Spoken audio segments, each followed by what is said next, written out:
Okay, family, welcome back. Episode 10. I'm sure a number of you want to know, when I was living in the house with the girls, was I just a lockdown master or was I getting jiggy too? So that's what we're going to talk about today. My role and what I got up to. But before we get into that, today I got a notification from YouTube saying they've put an age restriction on my last video because of something that I mentioned. All of that. And I'm like, YouTube, all my videos should have an age restriction on it. So that made me know that basically they don't have age restrictions on it. So I'm personally asking you, my viewers, to please don't watch my videos in front of children who are between 7 and 11. Like, don't watch this content in front of them, please. I would rack up the age higher, but these kids now, they're not really kids. So 12, 13, 14-year-olds, they probably could watch it. Maybe it's best you watch it and just remix it to them. But between the ages of 7 to 10, definitely not. If you're 7, 8, 9, 10 years old and you can hear my voice right now and your mum or dad's there, turn to them and go like this. Yeah? Tell them no. If you can't wait till they're sleeping to watch this video, then maybe put in some headphones or something. But please, like, don't let them hear this. Second thing is, if you spoke to me yesterday, or saw me yesterday, or you're going to speak to me tomorrow, or see me tomorrow, that means you're close. So I would not advise you to watch this video. You've been warned. Okay, let's get into it. So, as I said, yes, I was the lockdown master. So what I did was, I got about 3 main gentlemen. I was like, cool. Yeah, you're gonna be my clientele. I probably had 1 or 2 extra subbies on the side, but I had like 3 gentlemen, and I'm gonna talk to you about those gentlemen, what we got up to, etc., etc. Now, I was thinking about it today. I was like, hold on, I just clocked one of these gentlemen was actually the first guy I ever said yes to. So I was like, right, my antenna was high. So, like, for me the first person for me to say yes to, like, yeah, cool, come see me, ended up being one of my top 3. I'm like, right, I wasn't joking. Like, I am the lockdown master, okay? So I'm gonna call this guy Nigel. Yeah, we're giving him the name Nigel. So just to say, 3 guys. One was white British English, other was white British English, last one was Italian. So, and that's not in any specific order, that's in the order I'm going to share the story with you, but how I met them was not in that specific order. So Nigel now. Nigel, yeah, let me tell you about Nigel. Nigel is like semi like borderline hippie-ish, you get me? A bit hippie-ish. So he's a bit edgy. He's not like that typical white British guy that you might be thinking about. He wasn't like that. I'm sure he probably lived in like Africa or something for some time. I think I can recall him saying some stuff to me like that. But he was like early 60s, mid 60s. So he grew up in them eras where, you know what I'm saying, it was all that peace and all them peace and love, and he was them type of guys, you get what I mean? So, okay, now let me put this in perspective, right? When I say I was living off these guys, yeah, like usually if these guys call you, they're booking girls for like 30 minutes to an hour. My lifestyle with these guys, they were not calling me unless it was minimum 2 hours, basically 3 hours or more. Like, that's how I kind of programmed it. Like, I don't want to be too much all over the place. Like, I want to get secure, get my thing, get my bulk. So that's what we were on. A point came where I had £10,000 in a white plastic bag. Like, you know them plastic bags that the chicken and chip shop man gives you to just take your chicken and chips home with you, in a bag like that, any bag.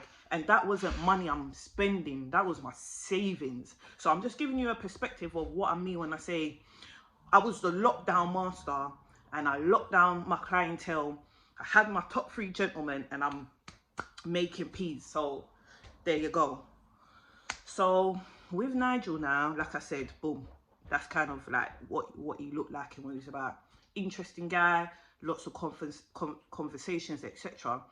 But he was, I believe, not going through a divorce. I think he was officially divorced by this time. But you know, divorce is not easy. So I think like the wife's got the house now or something. So he's basically paying every night to live in a hotel and like dotting around. And I think the wife, she's got a new man. So like this, but her and her new man's drinking Nigel's peas.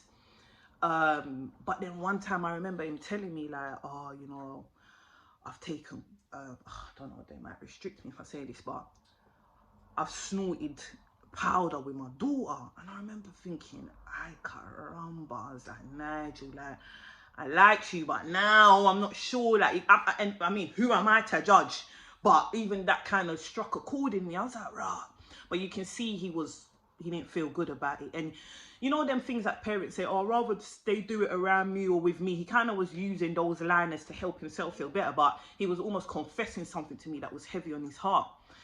And then he was telling me, yeah, even my ex-wife, I think she got on a motorbike or pet whatever with this new husband, and they got in a crash, so now she's mashed up.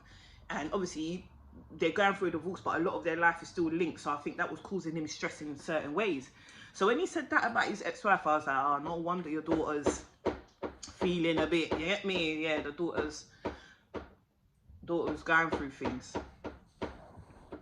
Sorry, I've got baby boy with me. He is under the age of 7, so he has rights to be here. He doesn't have a clue what's going on, but you might hear all of them background noises and all that, so you just have to bear with me. So Nigel call me, yeah, let's link. Now a time came, yeah, where I got some peas off Nige, and I went to go and like process this money, whatever. And the lady goes to me, this either it was a tenner or a £50 note, can't remember, but it was red. It was one of the red ones. She's like, this is not legit. I was like, what? She's like, yeah, this is not legit. And I was like, okay, is that where we're going? So I kept no money, didn't say nothing. I think I did approach it to him, but he was giving me the whole, oh, you know, whatever, oh, cool, don't worry, I'll make up to you, whatever. I don't know what that was about. Sorry, accident. I was like, cool, no problem. And then one time Nigel called me, he said, come lick me. I said, cool. Pat in the cab, I'll be there. This time now, Nigel's living in a caravan on a caravan site. It is a decent caravan site and it's a decent caravan, it's his, so you get me, cool. And basically he said, yeah, like the way things are now, I'm chilling in my caravan at the moment, but I've got all facilities, everything was decent. So I was like, okay, cool, no problemo. But obviously after the fake note thing, I've got my eye on him. I'm like, he's probably getting dried up now because he's paying for hotel every night. The wife's sucking him dry. He's spending dosh on me, so you get me. And I'm pretty sure he don't work. So whatever money he's got, I don't know where he's getting it from and how he's maintaining. But how long can it last? So the fake tenner was the first sign. And I get to I'm at the caravan now. And just to throw this in, when I got to that caravan, obviously we were smoking, whatever, boom, boom. But these times we were smoking like hash or something like that. So that thing had me laid out. Like I was just like, weren't moving. And I was supposed to go to my cousin's wedding the next day. My cousin, who's also my barber. Guys, I was too stoned. I couldn't move. I kept saying, oh, I'll get up and get ready in an hour. I'll get up and get ready in an hour. Like 10 o'clock came. I messaged one of my bedrooms who was there. I said, yo, if I roll through now and it takes me an hour, would I make it? They were like, nah, by the time you get here, they're going to be sweeping the floor. So you better stay where you are. And I was so gutted, especially because of the circumstances. I couldn't make it to my cousin's wedding because I was too high. Like, you know, that song, I was gonna blah, blah, blah, blah, but then I got high. Like, literally, there's me living it. And I remember when that tune came out, I remember I was at some event or something. No, either my parents didn't let me go, or they said you can go, but you got to get back early.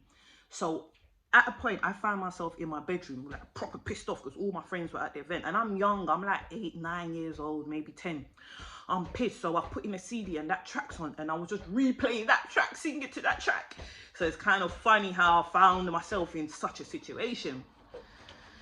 But I can't lie, it was nice. Like, I remember the caravan was by this nice lake. Like, there was, you get me, it was all greenery. There was lots of lights coming in the caravan. It was bright lights. So I was just chilling. I was like, yo, this feels heavenly. But as I'm chilling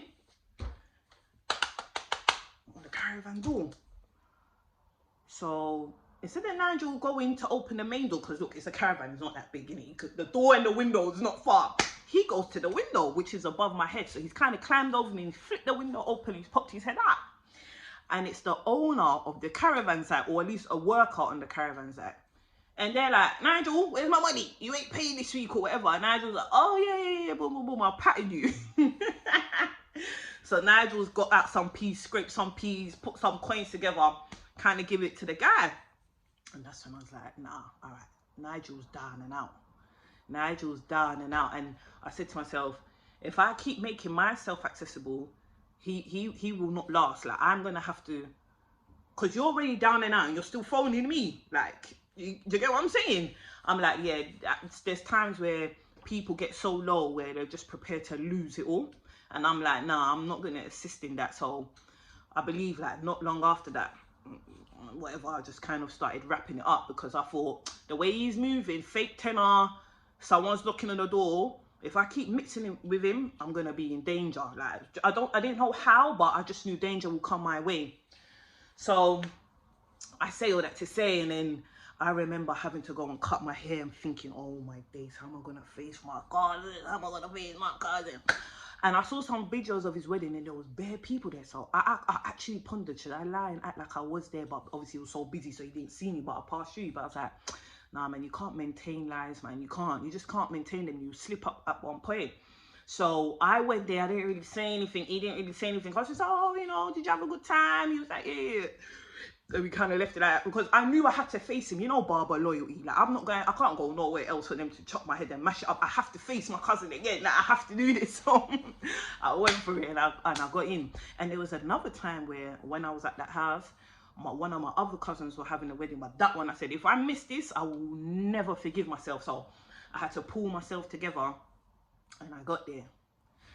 So I'm going to talk about, okay, before I go on to the next British man, I'm going to throw something in there quickly in regards to, like, drugs, basically. So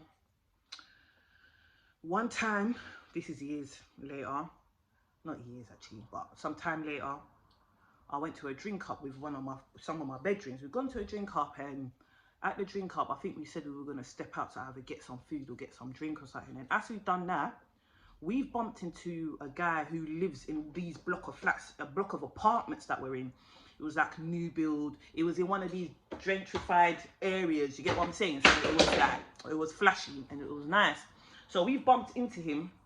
Friendly guy, he's chit-chatting with us, you get me? And so me and the guy switched numbers, and then the guy and my bedroom has switched numbers, and my bedroom's another guy. So that's how friendly he is. Like, we're all networking at this moment. So a time's come where me and him are chatting, so I've gone to link him, and I step into his house and I start seeing things. You know, I got that trend, but his one was different. Now his one wasn't typical, some statue or some candles. His one was like, it was weird. It was more like technological. Like, he had something on his ceiling, which was like a light, but at certain times it would do something, and the color would do this, and it will morph into this. Like, he was on the, remember when the gentrification era, these are people that they're on some next things and then they come to the ends with their peas and they be, yeah, So I'm looking around his house. I'm like, okay, this is interesting. And then he starts chatting to me about different things. He did make some comments about his brother. His brother died, but it kind of sounded like the brother got murdered. Like, the family might be involved in some isms and schisms. Like, it was really weird. Like, I don't know, man. But I'm just mentioning that because it did stand out to me. So he starts talking to me about drugs, and he's talking to me about LSD. So I'm like, he's asking me, have you ever done it before? I'm like, nah, not really. I've just kind of been on the weed thing. Like, I know about what you're talking about, but I haven't really dabbed into them. He's like, okay, cool, cool, cool. So I think he said, you know what, LSD might be like a long jump for you. So boom, I'm going to warm you in or whatever. So he gave me this thing. He's like, yeah, it's light work. Tell me how you feel, blah, blah, blah. So boom, I believe it was like a pill. Pop the pill. He's like, come, let's go to one party. One of them underground parties, but it's not trashy, you know what I mean? It's boom. We get there, big place, very spacious. It's not packed, it's not a lot of people, but people are there. So the music's going, boom, boom, me and him are two-stepping. And a time came where I said to him, like, rah, why is everyone, I started to feel like a bit cornered in. So I was like, rah, why is everyone around us? And he goes, it's because you're dancing too much. I was like, what do you mean? He goes, the thing that you're on, you need to move softly because you're moving a lot. Basically, what it does, it attracts energy. So the energy of the people are being drawn to you, because the people were not looking at me as they were moving to me. These people are looking at each other and talking, and they're just moving as well. They've got their little drink in their hand. They haven't even noticed that they've come close to me, you know. It was the guys. It was the maddest thing I've ever witnessed. Like, these people aren't looking at me like, oh, she's a dancer, let's walk there. No. They're in their own zones, but my energy has pulled them towards me. So he said to me, yeah, you get me? So I'm giving you a clue of what this guy was, you get me? So he said to me, relax the two-step, go slower, wind down. So I did. I was like, okay. And guys, you will not believe it. They all gently started moving, dispersing. I couldn't believe it. I said, wow. So I knew, I was like, right, if I could have a drug in me that's like manipulating my environment and the people around me, yo, that caught my eye, I can't lie. So I'm thinking, what you got inside you that's maybe manipulating me? Do you know what I'm saying? But cut a long story short, obviously that didn't last long. You can guess.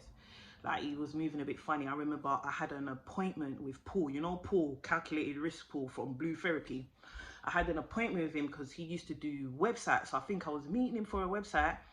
And by this time, I was rolling with this guy. Like, I've been rolling with him for like 2-3 days. So I said, come along with me. And prior to that as well, I also went to do a photo shoot. So he came with me to the photo shoot. And I noticed the photo shoot, I did it with Tabs Wilson. Check him out, Tabs Wilson. And Tabs was, you get me? Tabs was a little bit with the guy. I was like, in my head, I was like, oh, come on, Tabs, you get me? But didn't think nothing of it. When I went to go and see Paul with him, you know how Paul is. Paul was like, so when Paul was moving like that, I knew, yeah, nah, I can't roll with this guy. Paul don't like him, I can't like him. And then, yeah, lo and behold, shortly after that, we went somewhere. Guys, I was just on my phone doing something, and he was like, why are you always on your phone? He switched it, why are you always on, da, da, da, da. So I knew, you're one of them guys, you're going to try and come control me again. Because obviously you guys know I've got a track record. So now I know the signs. So, pim, I actually calmed down. I was like, oh, okay, right. Put my phone down.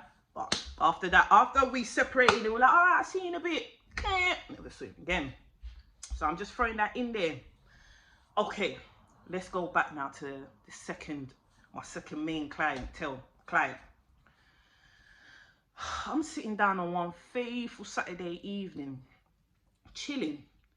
Now, my phone starts ringing. It's not a number I know. So I'm a bit like, Because with my clientele, I kind of knew these are the certain times they call me.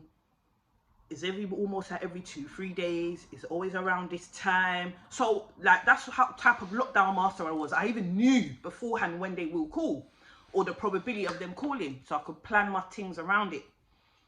So my phone's ringing, and I know this is an unusual situation. So I pick up. They're like, is this Renee? I'm like, yeah. He's like, oh, Renee, are you available? I'm like, might be. Like, who are you? What do you want? You know? He's like, okay, well, basically, right now, I'm with another hustler. But the hustler I'm with is a transvestite, or that's how you say it, transvestite. So this is a man and he's with a transvestite. He's having fun with a transvestite at this time. I'm like, okay. He's like, but I need a woman now. Like, no offense to transvestites, but you know what I'm saying. Okay, so if you don't know, so transvestites are men who dress up as women. And I guess it could be a woman as well who dresses up as a man. I don't know if it goes both ways. So she not even just dresses up as a woman, like proper basically looks like a woman, you know, without actually being trans, so to speak. So he's like, but now I want like a real woman now to join this whole the works that's going on here.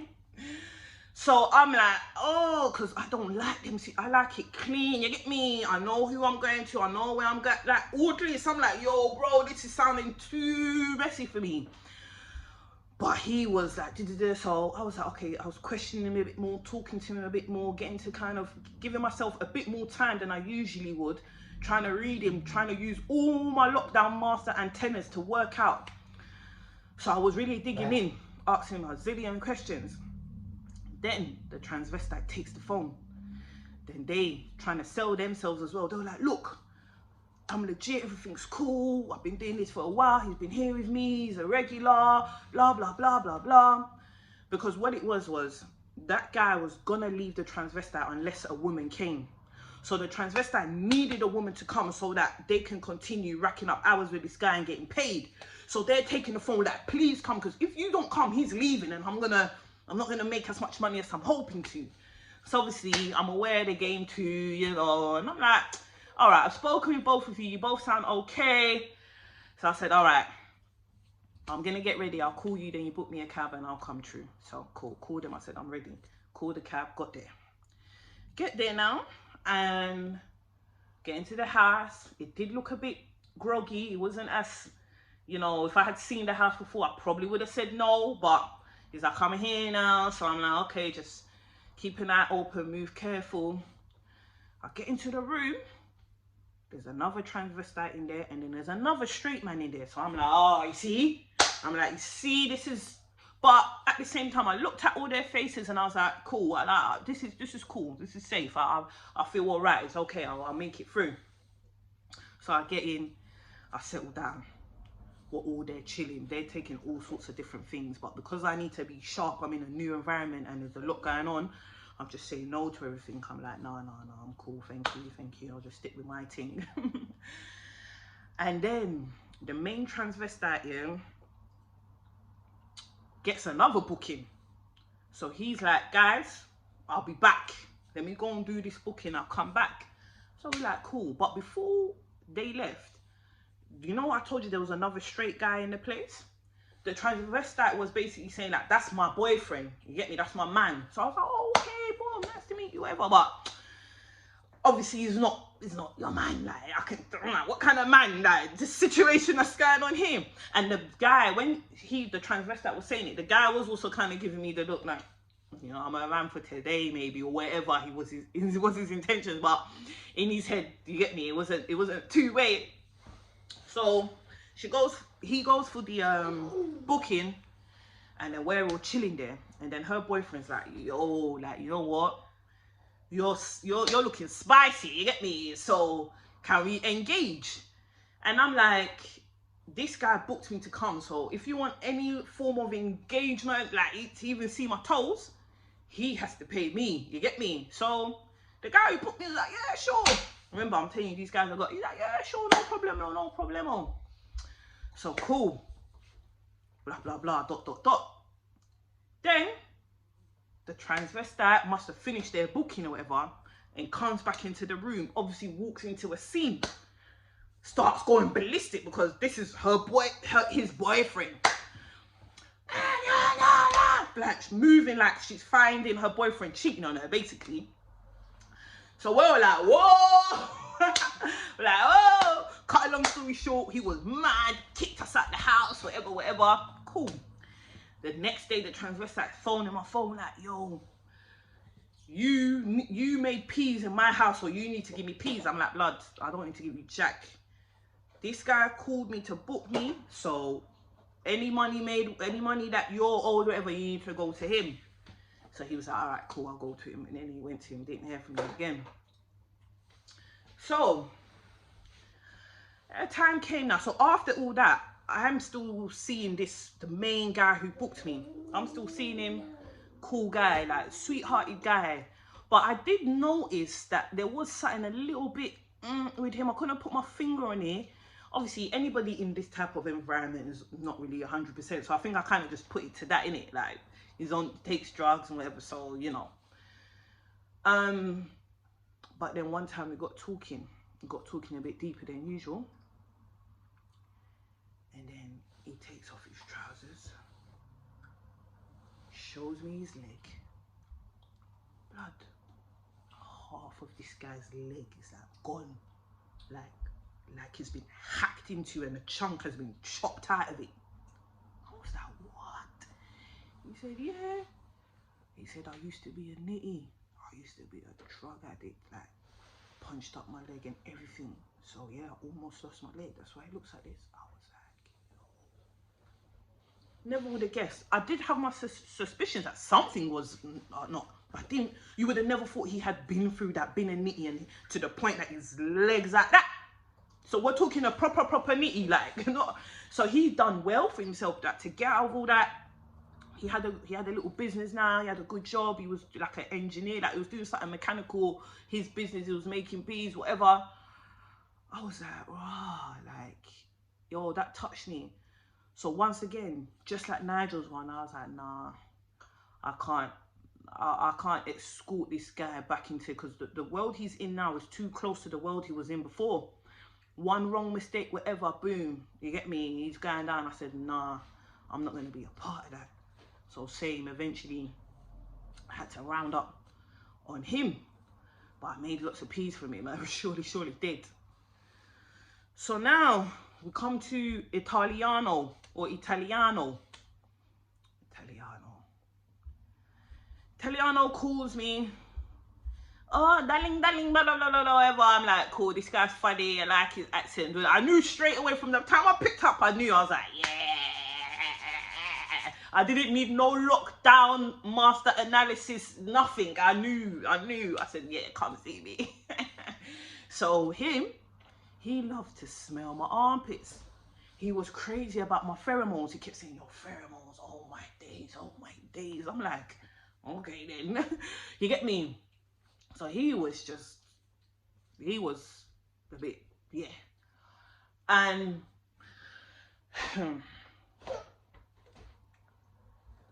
another perspective, he lived in like Kensington and that, you know them ones, yeah. So you're getting the vibe there. And he also owned like a Italian suit business, like global. So you know how the Italians are with their suits. It's not a small boy thing. So he had that. Cool, nice guy, whatever. But this is where it's gonna start ranking up. A time came where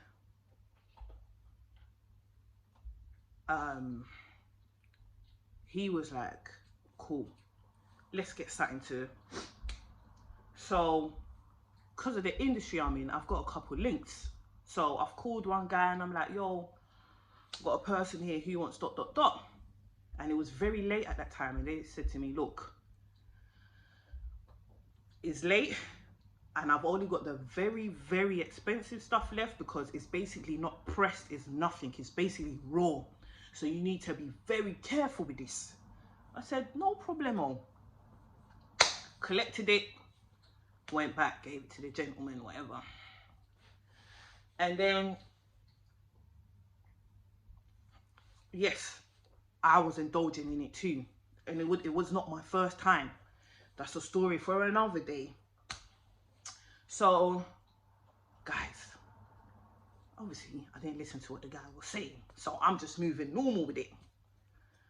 But you know what happened, yeah? Sorry for the graphics.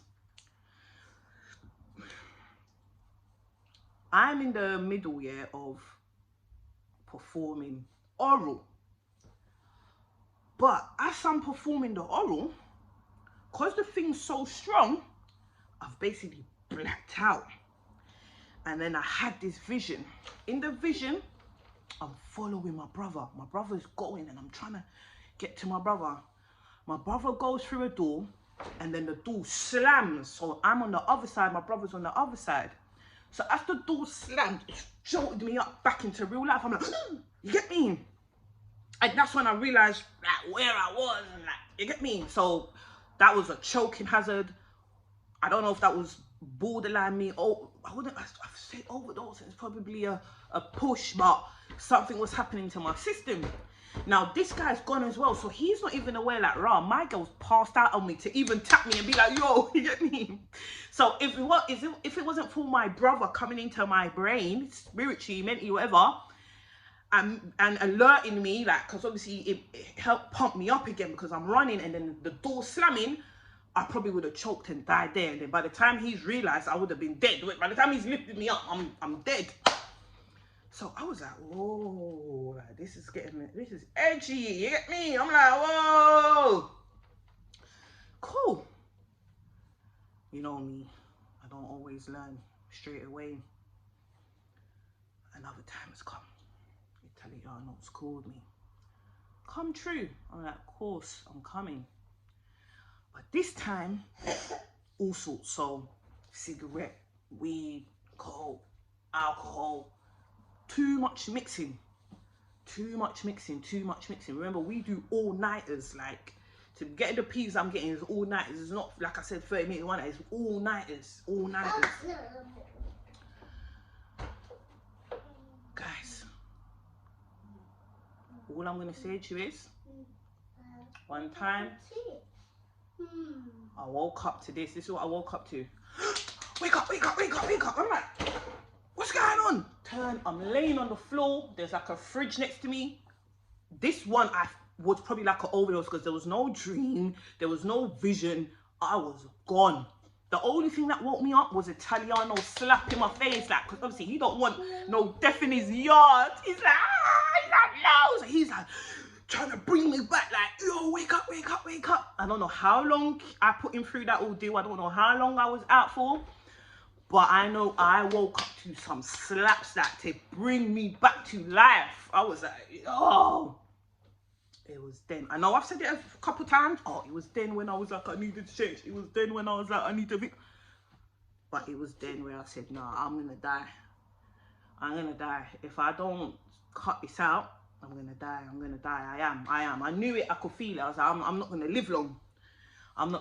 That was close. That was very close. And I just want to say this, yeah. You know, with Italiano, yeah. And there was a time, yeah, where he wanted to see me, but I didn't want to see him. I was like, oh, I don't know what it was, but I was like, nah, man, this guy, like, a time comes where you even start running from the money. You get me? I was like, nah, I don't want this money, leave me, like, it's okay. But he still bopped through and came to the yard. So one of the girls was like, yo, your guy's here. I'm like, tell him, ... and you get me, you see him. So she's gone in, tried it, but he's not having it. He's like, no, I need to see Renee. Especially now he knows I'm actually in the house. He's like, no, I need to see Renee. So then my girl comes back to me. She said, yo, he's not having it. You need to go and see him, man. My guy is moving. He's getting me. So I'll go in. So I'll go in to see him. And my man's looking mashed up, looking distraught. I'm like, what's going on for you? He's like, oh, I've been trying to see you, complaining to me and whatever. And basically, he was on his way to go and catch a flight. So the time he said that he was going for the flight and where he was and the time it was then, I was like, what are you doing? He's like, oh, I just need to see you. I'm like, yo, come on, man. Like, don't, like, there's no way you're going to catch this flight. You're messing yourself up, man. I'm like, relax. And you know what his problem was? He used to look really good when he was young. And obviously, as you age, you change. And he just couldn't accept that. He hated himself. He was like, look at me. I'm like, you're an older guy now. What makes you think you're going to still be looking like a bodybuilder? Come on. And so that's why his head was always in the powder. Because he just couldn't accept the fact, like, boom, boom. So I just thought I'll add that in there for like older men who might be going through difficulties like that, younger guys who are starting to feel them ways. And just a word, like, you get me, take care of yourself as much as you can, but relax with it. Aging's gonna come, it's gonna happen. You know, we're not all gonna be beautiful, strong and young, please. Like, and so that was the reason why with him, separate from what else happened, because that could happen with anybody, but that was my reason with him. A lot of the times I found myself being like, nah, I've got to back off from this guy because I'm not helping him.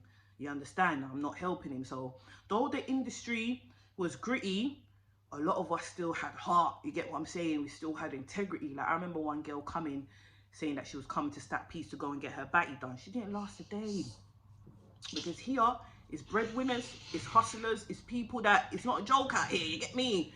We had girls come who, they just couldn't believe that this was where they were at. Yeah, there were girls who couldn't believe that they were there. Like, they were just like, I can't believe it. They would drink so much, found ourselves cleaning up vomit on Saturday nights, because these girls were just like, we'll have to clean up their vomit, give them cuddles, put them to bed, and then the next day be like, this is not good for you, you gotta go.